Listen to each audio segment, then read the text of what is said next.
Okay, so today was the end of student teaching, and it's bittersweet for me because I learned a lot and I met a lot of great people and a lot of people that have inspired me. And my students were amazing. They were extremely challenging, but they taught me so much about teaching, but not just about teaching, about who I am as a person and what I want to, or excuse me, how I want to influence my students and inspire them. Um, I I think that what I learned the most took place in the first 2 weeks of student teaching. I had worked with students who are from an economically depressed area before, so I've had some experience with it, but I've never had the longevity that I have with student teaching.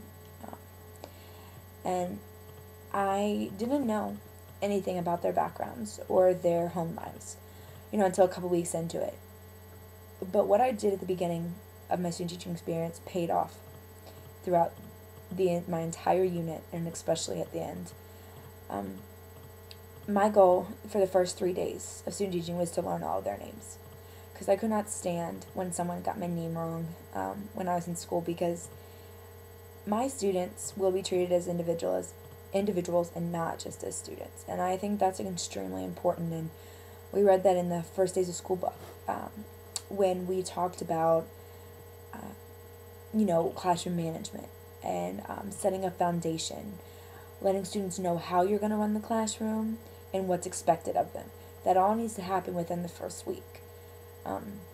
Now, granted, I couldn't do all of that in the first week for obvious reasons, but they got to know me, and they knew when I was serious, when I was joking. They know that I'm sarcastic. They know that I like to have a good time, but also that I expect a lot from them. And they understood that. Now, did they always rise to the occasion? No. But they never really let me down, or disappointed me, which is something that I realized was because of our relationship and how I understood them and treated them and how they understood and respected me. Something else that I learned from student teaching is something that Dan mentioned during fall semester, and he might have been kidding a little bit, bringing it up, but it's pretty serious, is that to not always eat in the teacher's lounge. Now, that sounds funny, but it's something, you can't experience from a book. You have to really learn it on your own.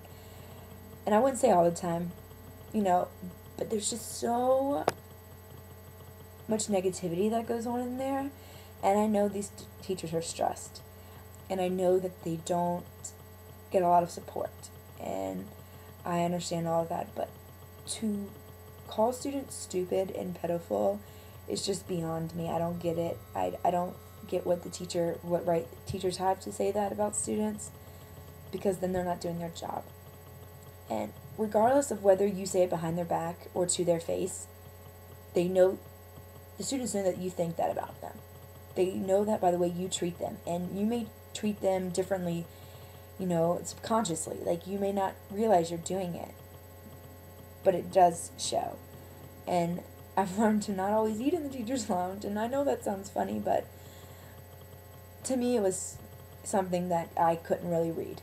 Research couldn't tell me. It had to be experienced.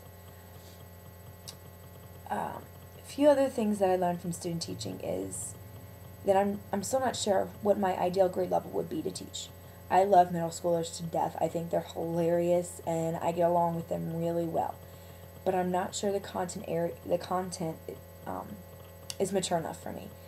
I think freshmen right now would be my ideal. I know I'm not interested in teaching upper high school students. It's not for me. And I'm glad I know that, because working with seniors last semester, I was able to just figure that out and, not have to worry about that. So for me, it'd be 7th to 10th grade. And that's something that I definitely learned by student teaching 7th graders and having my field experience with seniors in high school.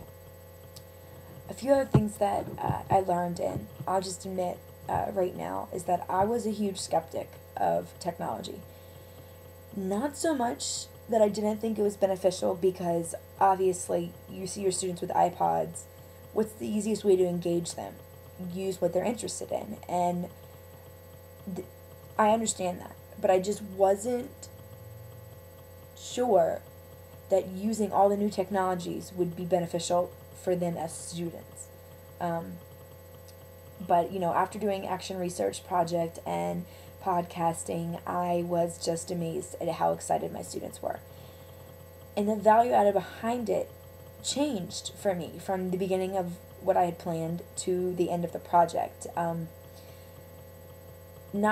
They learned that education applies to real world gadgets, if you will. I mean, it's just that simple. So bringing in their interest, that's definitely the way that technology works for students. And I'm also not skeptic anymore, because I think I was skeptic because I think I knew it would put me in a vulnerable position, and I'm not so sure. Obviously, I wasn't comfortable with that going into student teaching. Like, great, let's make it even more uncomfortable, But it really wasn't. It does take time for teachers to learn, and I understand that that time may not be something that teachers want to save and use towards, but it is extremely beneficial, and my students were fully engaged. They were so surprised that they knew how to use an iPod, but they didn't know what they could do with it. They know the simple applications, but how can you apply this to, school? And they didn't know until I showed them, and literally it was like a light bulb went off in both of their heads and my heads, which was a very neat experience. I will definitely take that into my first job, whenever that happens. I enjoyed my student teaching experience to the fullest. I learned negative and positive about education and what it's like to teach in a middle school, because you can't sugarcoat anything. It's just the way it is, and all environments are different. But I enjoyed it. I learned a lot from my cooperating teacher, and she's been teaching for 35 years, and she knows the ins and outs and how to handle situations that you really can't learn without experiencing. And that's really what I learned from student teaching, is that you can read so many books and research so many things, but you'll never know enough until you experience it. And everything that you learn outside of school needs to be adapted and modified for your students. So in planning, that became key for me, because I couldn't just take a strategy and write it in a lesson. I had to implement it so that it was relatable to my students and useful to their levels of learning. So overall, I have changed a lot from August to now. I'm no longer a skeptic about technology, and I know teaching's for me. And I know that when I go to teach every day, I'm going to be happy. And not to be corny or anything, but that's just really important to me.